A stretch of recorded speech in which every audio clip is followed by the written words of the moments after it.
Muito bem, eu sou o pastor Márcio Fatioli e nós estamos aqui na sede da Igreja Internacional da Graça de Deus em Campinas, mais precisamente na Avenida dos Expedicionários, número 80. E esta reunião, ao qual você irá participar conosco, acontece sempre aos domingos às 7 horas da manhã. Se você que nos acompanha pela rede social puder compartilhar esta transmissão, você vai abençoar as centenas de milhares de pessoas com a palavra de Deus. Falando em palavra, vamos entrar nela. Livro de Gênesis, capítulo 28, versículo 1.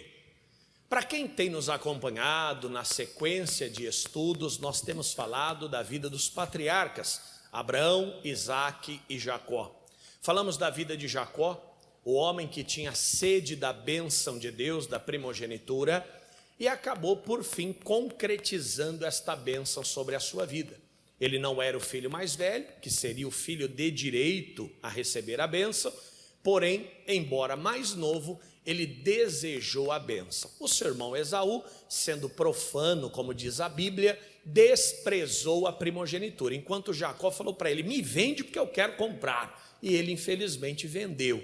O tempo passou, papai então foi derramar essa bênção sobre o filho que deveria herdá-la.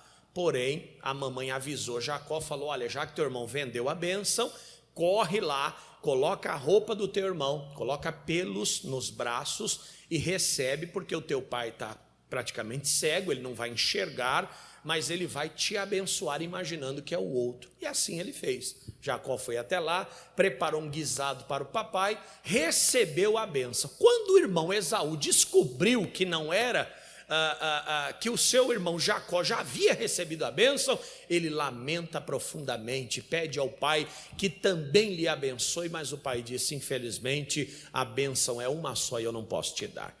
A Bíblia diz que um abismo chama outro, ou melhor, o pecado ele é algo que não tem fim, pessoal. É um buraco sem fundo, é um buraco sem chão, não tem limite. Ele então, ao perder a bênção da primogenitura, o que é que ele faz? Ele se ira de tal maneira que ele diz o seguinte: papai vai morrer e logo em seguida eu matarei o meu irmão Jacó. Nós vemos que agora, além de ser alguém profano, porque desprezou a bênção, ele pretende se tornar um assassino. Mamãe, ouvindo isso, ficou sabendo a respeito dessa intenção, ela procura Jacó e diz o seguinte: olha, Jacó, vai embora daqui, porque o teu irmão quer te matar. Vamos ver isso no texto, livro de Gênesis 28, versículo 1. Isaque chamou a Jacó e abençoou, e ordenou-lhe e disse: não tomes mulher de entre as filhas de Canaã. Levanta-te, vai a Padã-Arã, a casa de Betuel, pai de tua mãe, e toma de lá uma mulher das filhas de Labão, irmão da tua mãe. O Deus Todo-Poderoso te abençoe e te faça multiplicar, e te multiplique, para que sejas uma multidão de povos. Mamãe fica sabendo, conta para o papai, papai manda chamar Isaque e disse: Isaque, é o seguinte, você vai ter que ir embora. Eu vou te abençoar para esta viagem, porque existem várias formas de bênção, né? A bênção da primogenitura era uma bênção diferente, esta era uma bênção para uma viagem, para uma missão.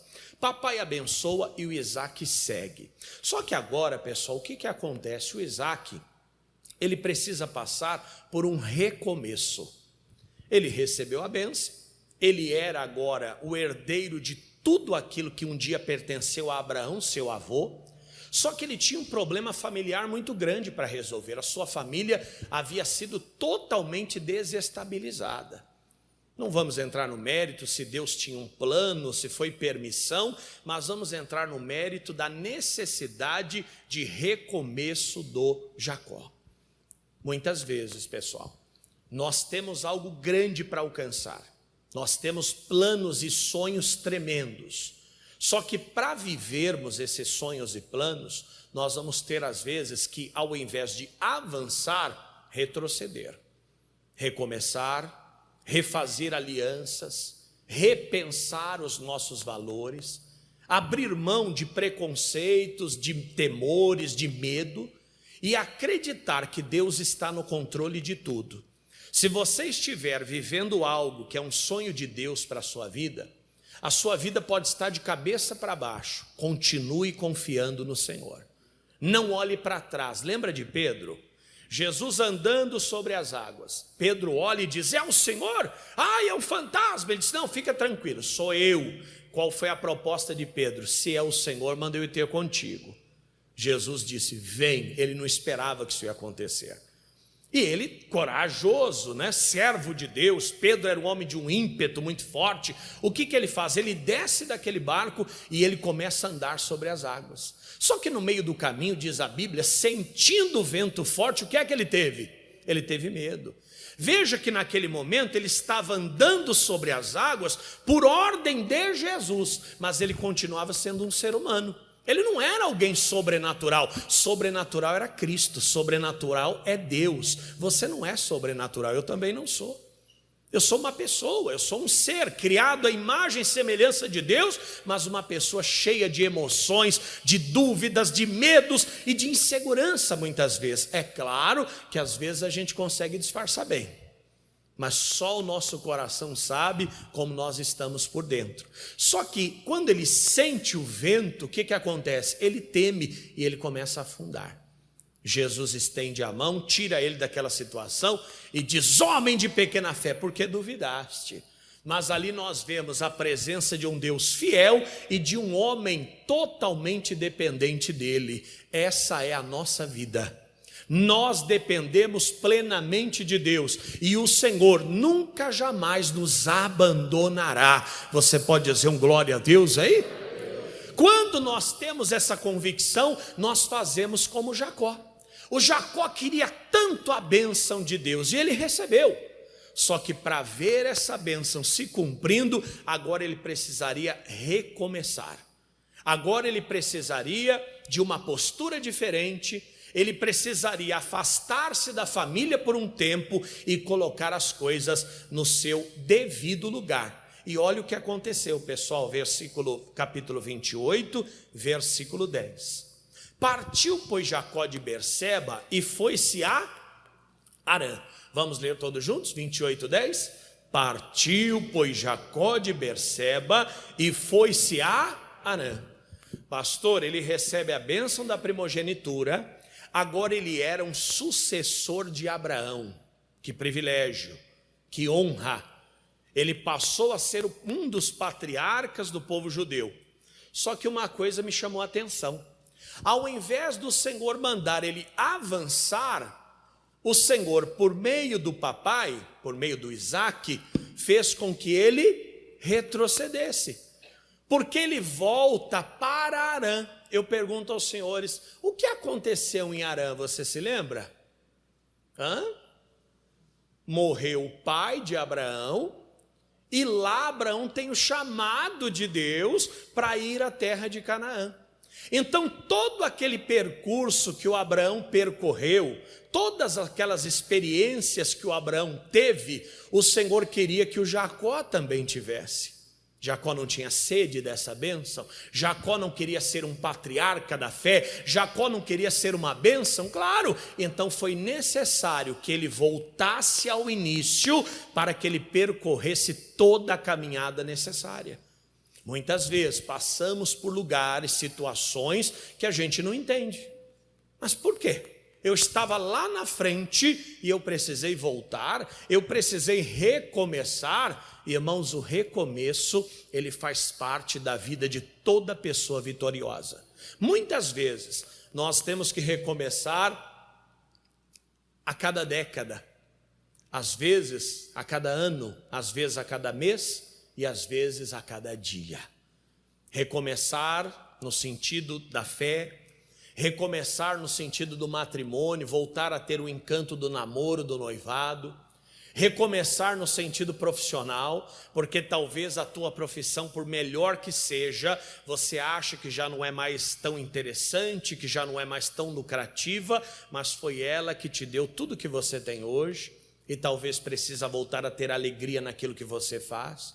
Seja um jardineiro, um mecânico, um pedreiro, um advogado, um juiz, um médico, um porteiro, um vigilante, até um pastor, quem sabe. Porque o tempo passa e a gente acaba esquecendo as experiências que vivemos, e às vezes é preciso voltar para Harã para viver novamente aquilo que um dia vivemos no primeiro amor. O Senhor fala sobre isso, daqui a pouquinho a gente volta para Gênesis 28, em Apocalipse 2:5, vamos lá? Esse detalhe dele ter voltado para Harã mexeu muito comigo, pessoal, porque o Senhor poderia ter conduzido ele para frente, mas a vida levou o Jacó para trás, falou: a volta para lá, porque lá mora o pai da sua mãe, o seu avô, lá mora o seu tio também, Labão, e lá você vai recomeçar a sua vida. Não se preocupe em retroceder, se for vontade de Deus, um passo atrás representam pelo menos 10 à frente que você dará logo mais. Um passo atrás na direção de Deus vale mais do que 100 passos à frente, segundo a nossa própria vontade. Não sinta-se menor, não sinta-se prejudicado, não sinta-se desamparado, porque o Senhor está no controle de tudo. Apocalipse 2:5, olha o que ele diz, pessoal: lembra-te, pois, de onde caíste, e arrepende-te, e pratica as primeiras obras. Para nós é o suficiente. Lembra-te, pois, de onde caístes, arrepende-te e pratica as primeiras obras. Pastor, mas o Jacó não caiu, ele não pecou. Não vamos entrar nesse mérito. Tem estudiosos que dizem que ele não poderia ter, aspas, enganado o seu irmão. Tem estudiosos que dizem que ele apenas fez com que o seu direito fosse válido. Só que vamos falar da nossa vida.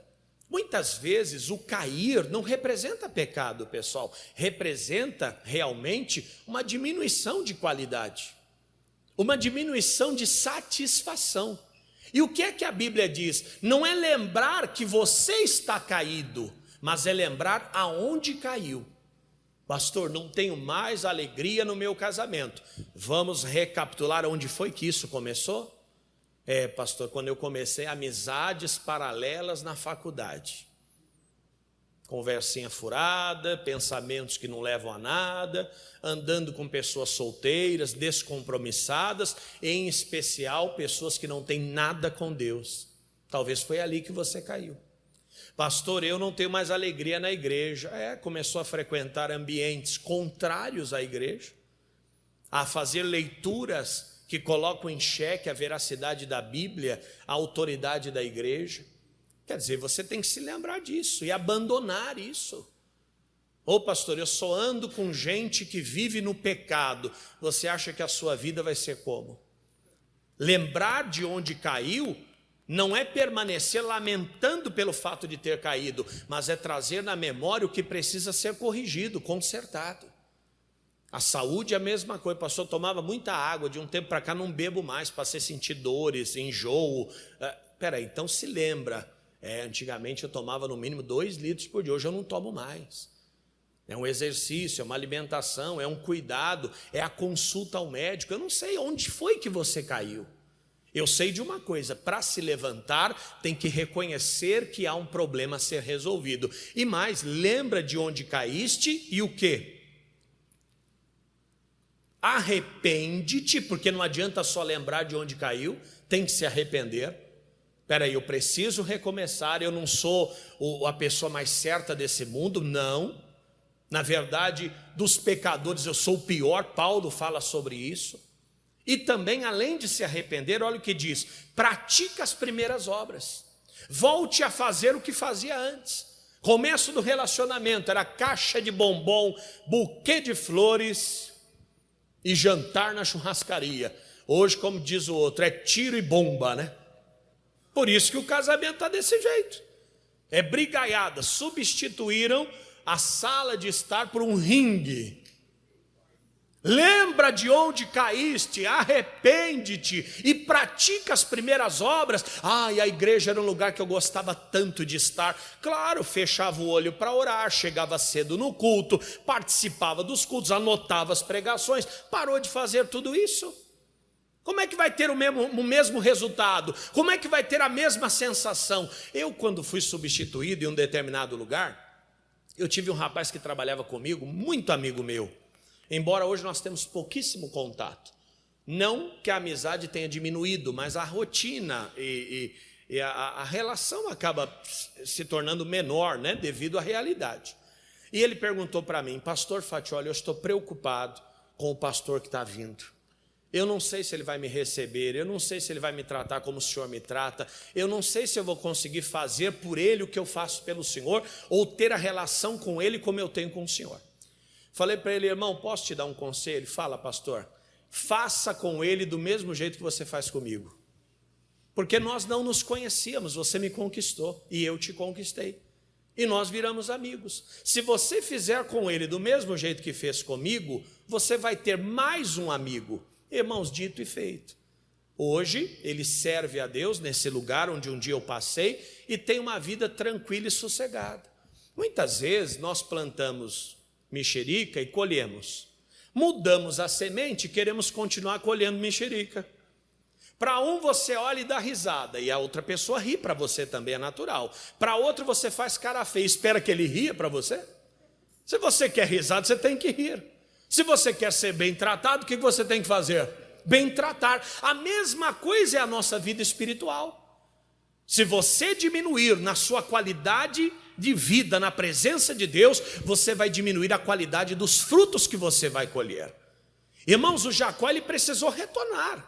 O Jacó precisou voltar ao início. E tem gente aqui, tem gente assistindo, que precisa voltar ao início das coisas. Para que você novamente viva o que um dia viveu, tenha o que um dia teve. Porque de outro jeito, e se continuar despencando, as coisas só vão ficar mais difíceis. Volte a plantar as sementes conforme você deseja colher. Retorne. Ah, mas o caminho de volta é longo, mas é direção de Deus, é ordem de Deus. Mas como é que eu faço? O cristal, uma vez quebrado, nunca mais se reconstrói. Mas nós não estamos falando de cristal, nós estamos falando de vida. Nós estamos falando de ministério, nós estamos falando de casamento, nós estamos falando de vida profissional ou qualquer outra área, o qual você precisa incluir essa palavra. Pastor, eu tinha tanto contato com os meus filhos, de um tempo para cá perdemos o contato. O que mudou? É isso que você tem que ver. Passou a ser ocupado demais, passou a ter outras ambições, passou a ter outras prioridades. Volte a Harã. Diga a pessoa ao teu lado: volte a Harã. Volte ao início das coisas e você vai ter o resultado. Falando em voltar, voltemos para Gênesis capítulo 28. Vamos lá? Em Gênesis 28, 11, o Jacó já está no meio do caminho. Anda bastante, e o dia se vai. Olha o que diz o texto. E chegou a um lugar onde passou a noite, porque já o sol era posto. E tomou uma das pedras daquele lugar e a pôs por sua cabeceira. E deitou-se naquele lugar. Ele anda ao máximo que podia, estava fugindo do seu irmão, indo em direção à casa do seu avô materno, à casa do seu tio materno. E quando o sol se põe, quando a noite chega, o que é que ele faz? Ele se deita naquele lugar e ele coloca uma pedra como travesseiro. Pessoal, nós vemos aqui talvez um dos momentos mais difíceis para ele. Por quê? Porque à noite tudo se agrava. Alguém já teve dor de dente aqui? Dor de dente. Deixa eu melhorar a pergunta. Quem tem dente aqui? Levanta a mão. Então todos já sentiram algum tipo de dor. Mas tem dores que são ainda mais sérias, pessoal. Tem dor de dente que se espalha pelo rosto inteiro. Agora, a dor de dente durante o dia, ela é uma. Durante a noite é outra, pessoal. Não sei se você já percebeu. A solidão durante o dia, ela é uma. À noite é totalmente diferente. A pessoa às vezes está vivendo luto pela perda de alguém. Durante o dia, trabalha, relaciona. Quando chega a noite que vem a solidão, aí vem a dor. O Isaac mandou ele para a casa do seu avô. No meio do caminho, anoitece. Aí chega a hora do sofrimento. Por quê? Longe de casa, longe da família, longe de tudo. Longe da cama. É nessa hora que a gente tem saudade, pessoal, de tudo, até do chuveiro de casa a gente tem saudade. Só que ele faz uma coisa que para nós é um exemplo, ele pega uma pedra e coloca como travesseiro. Irmão, o seu apoio tem que ser essa pedra não é outra senão o próprio Cristo, Senhor Jesus. Quando a noite chegar, quando você estiver no meio do deserto, quando você estiver em completa solidão, ainda que no meio de pessoas, porque às vezes isso acontece, você está rodeado de gente, mas que pouco podem fazer por você, apoie a sua cabeça na rocha. O que é a rocha? O Cristo. As palavras que você tem ouvido, as revelações que Deus tem te dado. Jacó poderia ter se apoiado em qualquer outra coisa, mas ele pega uma rocha. E isso tem um símbolo, biblicamente falando, muito grande. E nós vemos na Bíblia essa referência no Novo Testamento que nos ajuda bastante na compreensão. Segura Gênesis 28, você vai entender a importância dessa rocha. Há pessoas que quando estão no auge do problema, na maior das dificuldades, elas se apoiam nas questões humanas, nas pessoas. Elas apoiam seus pensamentos, a sua cabeça nas teorias humanas. E a gente já sabe que o homem não consegue resolver os seus próprios problemas. Jesus disse isso em João 15,5: sem mim nada podereis fazer. Não tem como, sem Deus não dá. Olha o que disse Mateus 16:15, vamos lá. Disse-lhe ele: e vós, quem dizeis que eu sou? E Simão Pedro respondendo disse: tu és o Cristo, o Filho do Deus vivo.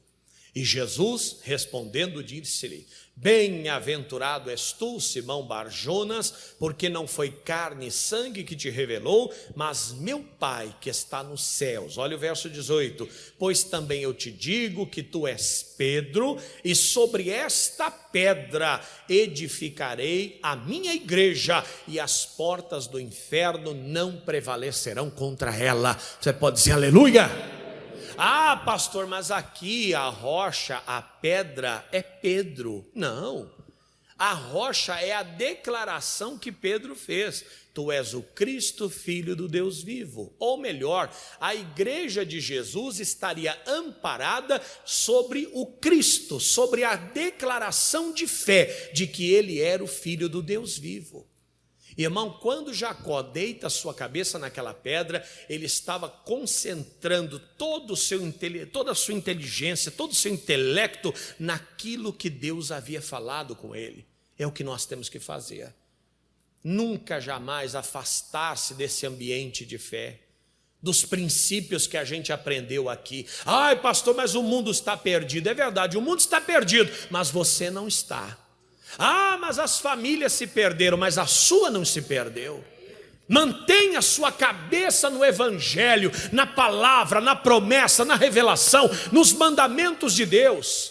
Porque o choro, como todo mundo sabe, ele pode durar uma noite, mas a alegria quando vem, pessoal, vem pela manhã. O difícil é a noite, o difícil é a escuridão. E se durante a escuridão você mantiver a sua mente em Cristo e nas suas palavras, você vai superar todas as suas adversidades. Mas tem gente que pensa besteira: eu vou me matar, eu vou acabar com tudo, eu vou destruir, eu vou virar a mesa, eu vou embora, eu vou largar tudo. Essa pessoa apoiou a sua cabeça em qualquer outra coisa, menos na pedra, menos na palavra, menos na rocha. E o pior, meu irmão, tem gente que conhece essa rocha como ninguém. Já tratou da rocha, já tratou com a rocha, já andou com a rocha, já ensinou sobre a rocha, e na hora que ela mais precisa da rocha, ela abandona e vai viver outras coisas. Tu és o Cristo, Filho do Deus vivo. Jesus disse: olha, tu és Pedro, e sobre esta pedra, não é sobre você, é sobre essa declaração, eu edifico a minha igreja. Irmão, o fato dele ter deitado a sua cabeça naquela pedra o imunizou de toda investida do diabo. O fato dele ter repousado aquela madrugada sobre aquela pedra impediu que ele sofresse de angústia, de medo, de solidão. Blindou a vida do Jacó, porque esse foi um dos piores momentos que ele passou. Quantas pessoas nos seus piores momentos sofrem tudo aquilo que o mundano também sofre. Ai, pastor, eu estou numa depressão tremenda. Ai, eu estou numa angústia. Olha, pastor, eu estou até suando frio. Mas por quê? A cabeça dessa pessoa não está na rocha. A cabeça dessa pessoa está nas notícias que a televisão veicula. A cabeça dessa pessoa está nos livros de teoria humana que não vão levar você a lugar nenhum. A cabeça dessa pessoa está nas doutrinas do homem. Mas quem está apoiado na palavra ensinada, o próprio Cristo é esta palavra, essa pessoa vai passar por essa madrugada dando glória, louvando, cantando, e o dia vai raiar e a vitória vai chegar. Diga amém, gente. Esse homem, mesmo no meio do deserto, ele consegue deitar-se sobre uma rocha, a sua cabeça, e sabe o que acontece? Ele tem um sonho maravilhoso. O deserto seria um lugar perfeito para se ter um pesadelo, não é, gente? Vamos voltar para o Gênesis 28, segurou aí? Gênesis 28, 12. Ele poderia ter sonhado com o irmão dele chegando com uma faca na mão. Ele poderia ter sonhado com uma serpente no deserto atacando. Ele poderia ter acordado assustado na madrugada. Nada disso aconteceu. Olha o sonho que ele teve, pessoal. Que maravilha. Verso 12. E sonhou. Não vamos nem entrar no mérito do sonho, espera um pouquinho. Só o fato dele ter sonhado já é grande coisa. Só o fato de estar no meio do deserto, fugindo do irmão, com a família arrasada, e ter possibilidade de sonhar, já mostra que o coração dele estava tranquilo. Porque muitos sonhos, eles são proféticos e são sonhos de Deus. Em especial aqueles que a gente entende, né? Vamos até fazer aqui um adendo. Pastor, eu sonhei que uma vaca vinha voando na minha direção. O que é isso? Eu sei lá, se você não sabe, como é que eu vou saber? Porque, biblicamente falando, todas as pessoas de Deus que sonharam, acordaram com a interpretação. Todas sabiam exatamente o que Deus queria dizer. Se você não entende o sonho, não se preocupe com ele, tá? Agora, só sonha profeticamente quem está em plena comunhão com Deus. Mas também existem os sonhos da carne, né? Sonhos que são disparados no nosso subconsciente devido às nossas aflições, angústias. Quem nunca sonhou com um cobrador na porta batendo e você dizendo, não tem ninguém? É só um sonho. Quem nunca sonhou com uma freada de carro brusca? Quem nunca sonhou caindo num abismo? Alguém já sonhou caindo? Meu Deus, mas sabe por quê? Os medos que a gente tem. Um dia eu fui numa visita no 17º andar e eu olhei na varanda, meu Deus, deu uma tremida lá, pessoal. Por isso que às vezes nós sonhamos caindo de altura. Por quê? Porque é o medo que nós temos, né? Então esse homem, nessa situação, ele tinha toda a condição de sonhar com coisas terríveis. Nesse momento ele era um fugitivo, nunca havia se afastado dos pais, nunca havia saído da sua casa, e agora estava sozinho, indo para uma terra estranha. Não tinha nem o WhatsApp para mandar uma mensagem avisando que ia chegar, correndo o risco de chegar lá, não ter nenhum parente vivo. Como seria a vida dele, como seria a história dele, mas ele consegue sonhar. E olha o que ele sonha, agora sim. E eis que era posta na terra uma escada cujo topo tocava os céus. E eis que os anjos de Deus subiam e desciam por ela. E eis que o Senhor estava em cima dela e disse, eu sou o Senhor, o Deus de Abraão teu pai e o Deus de Isaque. Esta terra em que estás deitado, te darei a ti e a tua semente. Para aqui. O Senhor começa falando de coisas maravilhosas. Olha, eu sou Deus de Abraão e de Isaque, e a terra que estás deitado eu darei a ti e a tua semente. Ótimo, só que ele ainda não estava incluso no rol dos herdeiros. Ele ainda não estava incluso no rol dos servos de Deus. Veja que o Senhor diz, eu sou o Deus de Abraão e de Isaque, mas ele não disse que era Deus de Jacó. Por quê? Porque uma coisa é receber o óleo, pessoal, e outra coisa é sentar-se no trono. O rei, ele tinha pelo menos esses dois momentos. Quando ele era ungido e quando ele assumia o trono, porque são coisas diferentes. Receber a capacidade é o primeiro momento. No segundo momento, ele coloca em prática a capacidade para poder ver o milagre acontecer. Foi o que o Senhor estava dizendo a Jacó. Olha, o óleo você já tem, eu sou Deus do teu pai e do teu avô.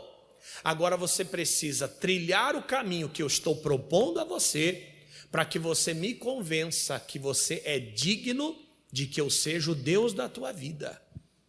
Filho de peixe, peixinho é. Filho de crente, crentinho é. Tem filho de crente que Deus que me livre. Irmão, não basta ter o azeite, a unção, não basta ter o nome trazido para a oração, não basta ser filho de pastor, não basta. Você tem que ter a sua própria história. E muitas vezes você vai reconstruir a sua história voltando ao início, que é o tema da nossa mensagem. Ele era Deus de Abraão e de Isaque, gostaria de ser o Deus de Jacó, mas ainda não era. Só passaria a ser a partir do momento que o Jacó trilhasse todo o caminho que lhe estava proposto. Nós temos um caminho muito grande para trilhar, e digo a você, não chegamos nem na metade dele, e o pior, já tem gente abandonando. Como abandonando, pastor? Eu estou aqui, mas você não era patrocinador, o que aconteceu? Mas você não era obreiro? O que aconteceu? Mas você não era um intercessor em favor da tua família, toda quarta-feira no altar, clamando pela tua casa? Mas você não era um valente do exército de Deus, toda sexta-feira nas correntes da libertação? Onde você anda hoje? Você abandonou a sua caminhada. Você vai interromper o plano de Deus no meio do caminho. Acorda, desperta. A caminhada é grande, o caminho é comprido, os planos de Deus são maravilhosos. Ele sonha com tudo isso, foi uma forma de Deus falar ao coração dele, e olha o que o Senhor diz: a terra em que está deitado, te darei a ti a tua semente, e a tua semente será como o pó da terra, e estender-se-á ao ocidente, ao oriente, ao norte, ao sul, e em ti, e na tua semente, serão benditas todas as famílias da terra. E eis que estou contigo, e te guardarei por onde quer que fores, e te farei tornar a esta terra. Quer dizer, você está indo embora, mas você vai voltar, porque te não deixarei, até que te haja feito o que te tenho dito. Em outras palavras, o Senhor dizendo: o que dependeu de mim, você vai viver todas as minhas promessas. Os meus planos sobre a sua vida, eles não serão frustrados. Eu comecei com Abraão, passei por Isaque, e agora chego em Jacó, para que eu levante um povo poderoso sobre esta terra. Quantas vezes nós nem imaginamos a importância do plano de Deus sobre a nossa vida. Olhamos no espelho e enxergamos qualquer pessoa. Tem gente que olha no espelho e se enxerga como um maracujá de gaveta. Diga: Deus me livre, murcho, arrebentado. Diga: Deus me defenda. Mas o Senhor olha para você como alguém que carrega milhares de promessas maravilhosas sobre a sua vida. Agora, é claro, para enxergar tudo isso, para sonhar, tem que ser uma pessoa que coloca a cabeça sobre a rocha, né? Que acredita na palavra, que vive a palavra, que busca a palavra. E quando se faz isso, eu vou sacrificar um pouquinho do tempo. Quando se faz isso, não importa onde você esteja, aquele lugar vai ser o lugar do teu sucesso e do teu triunfo. Veja o livro de Ezequiel, rapidinho, segura o Gênesis 28, vai lá em Ezequiel capítulo 1. Israel nesse momento era cativo na Babilônia, e o profeta Ezequiel estava entre eles. E ele presta um testemunho, pessoal, que é maravilhoso. Era cativo, estava longe de Sião, longe de Jerusalém, em terra estranha. Lá não estava satisfeito, nenhum judeu estava satisfeito na Babilônia. Mas olha o que esse homem fala, Ezequiel 1:1. E aconteceu no 30º ano, no 4º mês, no dia 5º do mês, estando eu no meio dos cativos. Aqui você pode colocar dos prisioneiros, dos perseguidos, dos desempregados, até dos enfermos, quem sabe. Estando eu no meio dos cativos, junto ao rio Quebar, se abriram os céus e eu vi visões de Deus. Você percebe que a condição humana de Ezequiel não era das melhores. Longe de casa, estava entre um dos escravos da Babilônia, não foi bem uma escravidão, mas algo muito parecido. Sem possibilidade de frequentar o templo, sem possibilidade de ter contato com a sua cultura, com a sua comida, com as suas tradições. Mas a Bíblia diz que ainda assim, no meio daquelas pessoas, ele teve a capacidade de ver visões de Deus. Tem gente que está dentro da igreja e só vê defeito. Tem pessoas que estão vivendo a bênção de Deus para a vida delas. Há anos atrás, o que a pessoa está vivendo hoje era apenas um sonho. Ai, mas o meu sonho era ser casado, meu sonho era ter o meu próprio negócio, meu sonho era fazer isso, meu sonho era fazer aquilo, meu sonho era estar em tal lugar, meu sonho era morar em Campinas. Passaram 10 anos e hoje a pessoa só reclama. Oh, vida difícil, oh meu Deus, parece que o Senhor não ouve a minha oração, ah, como é difícil. Jesus vai refrescar a tua memória hoje, porque o que você está vivendo hoje, você sonhou há anos atrás. Pastor, mas eu não sonhei incluindo as lutas não, mas as lutas já estão inclusas de forma automática. Quando você sonha com um casamento, você já está incluindo todas as lutas que inclui o casamento. Quando você sonha em ser um empresário, você já inclui todos os tributos e impostos, todas as ações trabalhistas e tudo que é próprio da vida do empresário. Quando você sonha em ser mãe, você já incluiu todas as dificuldades de ser mãe. Ai, eu não aguento mais essa barriga. Não tem mulher assim? Eu entendo que eu também não aguento mais a minha. Ai, eu não aguento mais essa barriga. Ué, mas você não sonhou com isso? Esse menino chora a noite toda, mas você não sonhou com isso?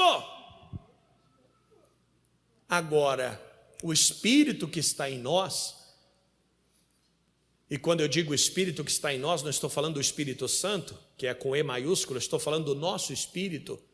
É Ele que vai determinar de que maneira nós vamos enfrentar essas coisas. Lembra do Caleb? Ah, nós sonhamos com a terra prometida, que é a continuação dessa história, lá na frente, né? É continuação. Ah, nós vamos entrar na terra prometida. E alguém disse assim, mas não dá. Porque lá tem gigante, eles são maiores do que a gente, eles vão nos consumir como se fôssemos pães, como gafanhotos. E o Caleb disse, que é isso, gente? Se nós agradarmos não é se agradar do Senhor, é agradarmos ao Senhor, Ele nos conduzirá e nos porá naquela terra. A Bíblia diz lá na frente que Caleb foi um homem diferenciado, porque nele havia outro espírito. Que outro espírito era esse? Caleb era um homem positivo. Caleb era um homem que viu nos cananeus possibilidade de vencê-los e tomar posse daquela terra. Em compensação, os outros 10 só viram dificuldade. Irmãos, Ezequiel estava no meio dos cativos e ele conseguiu ter visão de Deus. Repetindo, tem pessoas que estão na igreja e não conseguem sentir a presença de Deus, não conseguem entender a palavra. Por quê? Porque não prestam atenção, não deixam entrar no coração, desprezam, rejeitam, resistem. E onde essa pessoa vai chegar? Em lugar nenhum. Por que o Jacó, voltemos lá para o Gênesis 28, mesmo estando no meio do deserto, ele conseguiu sonhar com uma escada que tocava os céus e anjo que subia e descia, porque o espírito dele era um espírito bom, pessoal. Ele era um homem que, embora estivesse passando por todas essas lutas, ele tinha um objetivo, ele tinha um propósito. E na verdade ele estava vivendo o sonho que um dia ele sonhou. Ele não quis ser o herdeiro da bênção da primogenitura, a bênção chegou. Só que a bênção, ela tem um preço muitas vezes. como eu citei, o empresariado, a gravidez, o casamento, o ministério. Tudo tem um custo, nada é de graça. Nem a salvação é de graça, nós já explicamos aqui. A salvação não é de graça, a salvação é pela graça, porque alguém pagou. Não é de graça, é pela graça. E por último, além dessa experiência maravilhosa que ele teve a sensibilidade de reconhecer algumas coisas. Olha o que diz o versículo 16 e 17. Acordado, pois, Jacó do seu sono, disse: na verdade o Senhor está neste lugar, e eu não sabia. Primeira realidade, ele estava no meio do deserto, aparentemente sozinho, mas na realidade ele nunca esteve só. Quando ele acorda, ele disse: na realidade o Senhor está neste lugar, e eu não sabia. Por que que o Senhor estava naquele lugar? Por causa do deserto? Não, por causa do Jacó. Aonde estiverem dois ou mais reunidos em meu nome, ali eu estarei. No dia que nós sairmos desse lugar, o Senhor sairá juntamente conosco. Porque Deus habita aonde há servo, aonde há crentes em seu nome e na sua palavra. E ele reconhece uma segunda realidade, aqui nós concluímos. E temeu e disse: quão terrível é este lugar! Este não é outro lugar, senão a casa de Deus, e esta é a porta dos céus. Casa de Deus não é um lugar. Casa de Deus é um estado. Por quê, pastor? Porque aqui há anos atrás não era casa de Deus, era uma loja de departamentos, foi uma loja de ferramentas. Hoje é a casa de Deus. E por que a casa de Deus? Porque nós estamos aqui com esse propósito. O que isso traz como entendimento para nós? Tudo pode ser ruim ou bom, só depende de você. Esse lugar para você pode ser casa de Deus, e o é. Mas se você não tiver essa compreensão, vai ser qualquer outra coisa.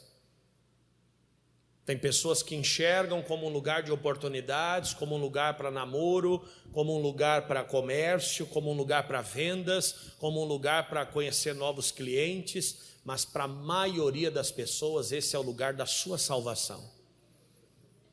E quando a pessoa tem esse entendimento, o pacote é completo.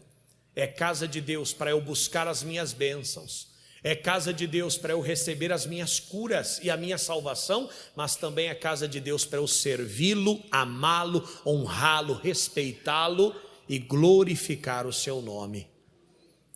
Pastor, por que o senhor diz que casa de Deus não é um lugar necessariamente, mas é uma condição? Porque Jacó não estava dentro de um templo, Jacó estava no meio de uma grande concentração de areia, chamada deserto.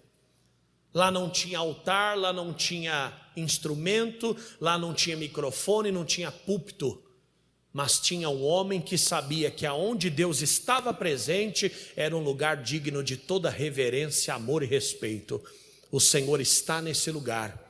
E que nesta manhã, e talvez em qualquer outro horário para quem nos assiste, esta palavra leve você ao caminho certo.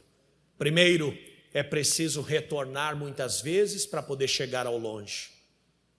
Segundo, é necessário colocar a cabeça sobre a rocha. Somente a consagração e o pensamento nas coisas de Deus é que vão te dar força para continuar. Terceiro, você é que faz o ambiente. Jacó poderia ter tido pesadelos terríveis, ele teve um sonho que mudou a vida dele. Em quarto lugar, quando ele acorda, ele reconhece que aonde Deus está é casa de Deus, é lugar terrível, é o lugar para que nós sejamos abençoados. Que Deus continue no nosso meio. Vamos aplaudir Jesus, que é o Senhor. Canta do William. Deus de pactos, que guarda tuas promessas, que cumpre tuas palavras, que guia o meu destino. Deus de pactos,